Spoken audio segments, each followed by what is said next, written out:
Oke, halo semuanya. Ketemu lagi bareng gue Imbre dan kali ini kita pengen bahas tentang connection pool sizing. Jadi kalau seandainya teman-teman menggunakan database seperti Postgres atau MySQL, biasanya teman-teman sudah pernah menggunakan sesuatu yang namanya connection pool.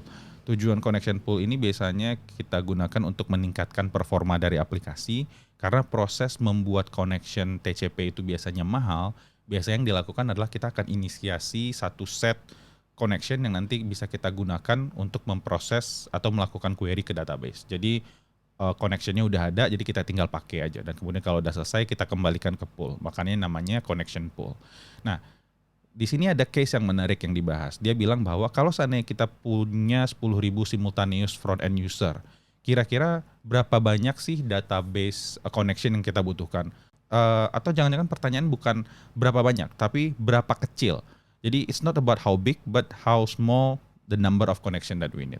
Jadi ini yang exactly dibahas di artikel ini. Dan di sini ada sebuah chart yang cukup menarik untuk dibahas. Dia bilang di sini bahwa ketika kita punya jumlah connected client mungkin dari 0 sampai 50 dan di sini di sebelah kiri ini PG bench transaction per second atau jumlah throughputnya, kita bisa lihat kalau di garis merah ini pada titik di sini kira-kira sekitar 35 clients, kita bisa lihat bahwa kalau kita nambah jumlah klien ke kanan, sebenarnya jumlah transaksinya nggak meningkat secara signifikan lagi, bahkan cenderung turun.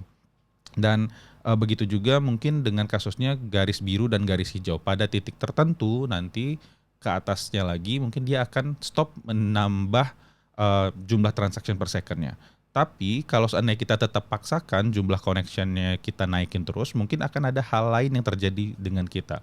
Jadi itu yang pengen coba gue lihat pada video kali ini. Sebenarnya gue sudah mencoba melakukan sebuah eksperimen sederhana dengan PG Bench. Jadi gue punya sebuah database. Kemudian gue jalankan command PG Bench dengan 10 atau 9 konfigurasi connection. Jadi di sini ada 10, 20, 30, 90. Jadi ini jumlah connectionnya dan eksperimennya kita jalankan sebanyak 300 second, sekitar 5 menit masing-masingnya. Dan setelah kita jalankan, di sini teman-teman bisa lihat bahwa kalau jumlah kliennya 10 atau connected kliennya 10, kita punya latensinya sekitar 4,6 milisecond dan throughputnya sekitar 2100. Kalau kita naikin jumlah connected kliennya ke 20, kita dapat latensinya naik sedikit jadi 4,9 dan di sini menariknya throughputnya jadi 4000. Jadi dia kali 2 lipat. Dan kalau seandainya kita lanjut ke eksperimen berikutnya, teman-teman bisa lihat bahwa ketika jumlah kliennya 30 sebenarnya di sini latensinya naik jadi 1,5 kali lipat. Jadi 6,5 milisecond, tapi throughputnya cuma naik 500 dari sebelumnya 4000 jadi 4500. Kalau kita naikin lagi jadi 40, teman-teman bisa lihat bahwa di sini TPS-nya naik jadi 5200 kurang lebih dan latensinya sekitar 7 mili. Tapi kalau kita naikin lagi di sini jadi 50, sebenarnya penambahan TPS-nya nggak signifikan, tapi latensinya nambah dari 7 jadi 9. Nah, untuk mempermudah visualisasi, gue membuat di sini sebuah spreadsheet yang bisa kita lihat. Jadi di sini ada dua jenis VM. Yang di sebelah kanan adalah N2 standar 2 dengan vCPU 2 dan memori sekitar 8 GB. Dan di sebelah kiri itu memorinya 16 GB dan vCPU-nya ada 4. Dan di sini teman-teman bisa lihat bahwa sebenarnya patternnya cukup sama. Di sini ketika kita punya 50 connection, setelah itu sebenarnya tidak banyak penambahan TPS ketika kita menambah jumlah connection atau jumlah klien. Tapi di sini kalau kita lihat ada penambahan latency yang cukup signifikan ketika kita menambahkan jumlah connection. Begitu juga di sebelah kanan, di sini optimalnya sekitar 15 connection, kita dapat 3000 throughput dan dengan latensi 5 milisecond. Tapi kalau kita naikin 5 aja, throughputnya turun, tapi latensinya naik. Nah ini sebenarnya lebih ke bagaimana teman-teman kebutuhannya seperti apa. Kalau teman-teman butuh throughput tapi tidak masalah ada kenaikan latensi, mungkin teman-teman bisa mencari connection yang nanti cukup optimal untuk aplikasi teman-teman berdasarkan throughput yang dibutuhkan. Tapi kalau latensinya nggak masalah, ya udah nggak apa-apa. Tapi kalau saya teman-teman butuh yang balance, teman-teman harus mencari kira-kira dari 50, 60, 70, gue mau pakai yang mana ya? Karena sebenarnya di sini angkanya mirip, ada 5400, 5700, tapi ada perbedaan latensi, yang 19, yang 110, yang 112. Jadi kira-kira teman-teman butuh yang mana? dan teman-teman bisa tentukan sendiri. Tapi sebenarnya ada satu hal lagi yang pengen gue bahas. Kalau seandainya kita melihat jumlah connection dan throughput, sebenarnya itu nggak cukup sampai sana doang. Kita perlu melihat tentang resource utilization. Apa yang gue maksud dengan resource utilization? Biasanya kita bahas tentang utilisasi dari CPU, memori, dan juga disk. Karena gue punya course tentang software instrumentation, jadi nggak afdol kalau kita nggak lihat monitoring dashboard yang bisa kita pakai juga untuk memahami performa ini. Jadi di sini kita udah punya sebuah chart yang menunjukkan jumlah connection. Ini tadi teman-teman udah lihat dari 10, 20, 30 dan seterusnya sampai 90.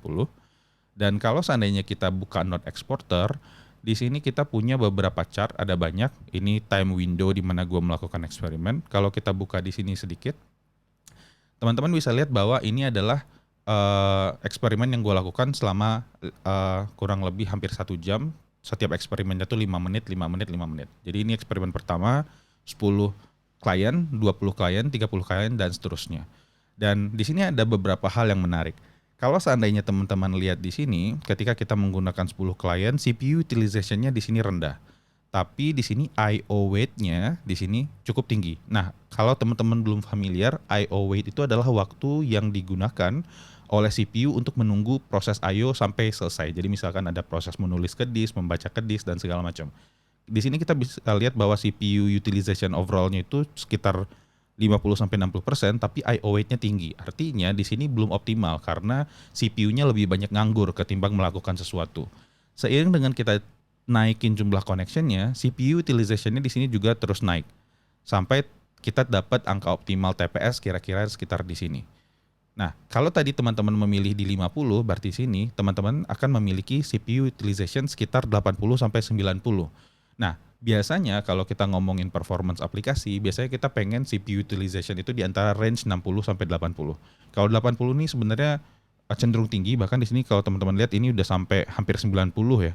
Jadi ini udah cenderung tinggi karena kalau seandainya kita punya 60 sampai sekitar 80, ketika ada spike kita bisa punya room sekitar 20% lagi untuk menangani spike tadi atau lunjakan traffic yang datang tiba-tiba. Tapi kalau seandainya kita cuma punya spare sedikit, misalkan di sini saya punya 90 connection dan di sini udah hampir 100% CPU utilization-nya. Nah, di sini kalau seandainya ada spike, kita akan mengalami kesulitan. Jadi, ketika teman-teman tadi udah memilih, oke, gue akan pakai 50. Teman-teman juga harus lihat kira-kira utilization CPU-nya itu sudah berlebihan atau optimalkah? Atau gimana? Nah, biasanya kita lihat di sini. Oh, di sini kalau gue pakai 40 connection client, gue bisa dapat throughput yang kurang lebih mirip, tapi CPU utilization-nya tuh cenderung lebih aman karena masih masuk range yang mungkin masih acceptable lah, sekitar 80%. Ketimbang di sini yang lebih tinggi mungkin sampai hampir 90%. Jadi itu hal pertama yang pengen kita lihat kalau kita melakukan tuning. Bukan cuma TPS, tapi kita pengen lihat utilisasi dari resource. Dan di sini ada hal yang menarik juga nanti akan gue jawab. Di sini teman-teman bisa lihat bahwa ketika kita punya koneksi yang sangat kecil, 10 connection, di sini I/O weight-nya tinggi. Tapi seiring dengan kita menambah jumlah connection-nya, teman-teman bisa lihat bahwa sebenarnya I/O weight-nya yang kuning ini ya, kuning ini jadi semakin kecil. Nah, ini ada penjelasannya kenapa. Tapi sebelum kita ke sana, gue akan coba tunjukin satu chart lain lagi. Kita akan balik sedikit dan kita akan coba lihat disk utilization.